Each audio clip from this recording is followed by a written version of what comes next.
Hello WhatsApp guys, আমরা এখন আছি বাণীরপাড়া নদীর পাড়ে। আপনারা দেখতে পাচ্ছেন নদীর পাড়ে এখন বিকেল বাজে 5টা, তারপর অনেক রোদ।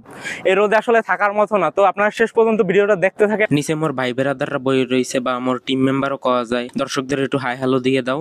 আসলে বিকালবেলা নদীর পাড়ে খুব ভালোই লাগে। এই নদীতে কত হাতরাইছি, এফার ওফার গেছি, অনেক ভালোই লাগে। মোগল লগে আজ আইছে মোর ছোটকালের বন্ধু সুদীপ্ত।